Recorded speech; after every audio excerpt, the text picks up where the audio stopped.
Dispur press ক্লাবত সদৌ Assam TET উত্তীৰ্ণ শিক্ষক সন্থাৰ সংবাদমেলত কেইবাটাও গুৰুত্বপূৰ্ণ বিষয় অৱগত কৰে টেট উত্তীৰ্ণ শিক্ষক সন্থাই।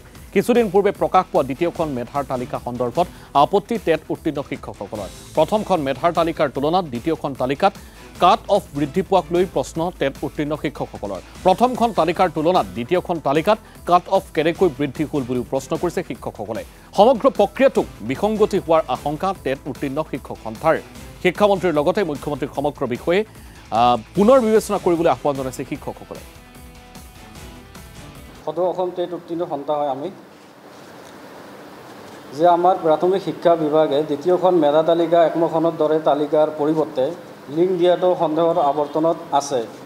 লিংকৰ যোগেদি ছিলেক্টেড হোৱা প্ৰাৰ্থীসকল পোৱাজনে পাইছে নে কিছুমান বক্ৰ পথেৰে হৈ গ'ল সেইটো আমি জানিব বিচাৰিছোঁ। শিক্ষামন্ত্ৰীয়ে কোৱাৰ দৰে নতুনকৈ GT-PGTৰ 850 জন গুচি যোৱাৰ পাছত 5550টা পদত 850 জন সোমালনে, যদি সোমাইছে তেন্তে কাট অফ কিয় আগৰ দৰে প্ৰায় একেই থাকি গ'ল সেইটো আমি জানিব বিচাৰিছোঁ। কিছুমান জিলাত প্ৰথম মেধা তালিকাৰ তুলনাত কাট অফ তেনেকৈ বাঢ়িব পাৰে নে কমিব পাৰে সেইটো আমি জানিব বিচাৰিছোঁ। আৰু কাট অফ আগৰ দৰে থাকি গ'ল, কিছুমান জিলাত 0.1 কমিছে, 0.2 কমিছে, গতিকে এইটো আমি জানিব বিচাৰিছোঁ। যে ষ্টেট পুল আৰু SSA কণ্ট্ৰেকচুৱেলসকলক নিয়মীয়াকৰণৰ পিছতো প্ৰায় 850 জন প্ৰাৰ্থীৰ নাম প্ৰথম মেধা তালিকাত অন্তৰ্ভুক্ত হৈছিল।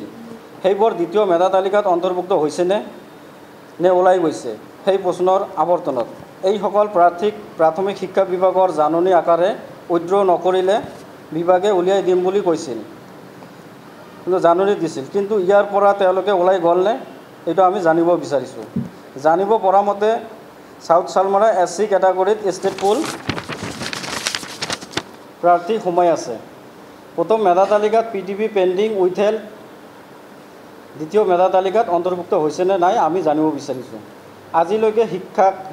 আজিলৈকে শিক্ষক চাকৰিত এনেকৈ মেধা তালিকা দিয়া দেখা নাই, নিশ্চয়কৈ কিবা বিসংগতি আছে, সেয়েহে তেওঁলোকে নাম তালিকা দিব পৰা নাই।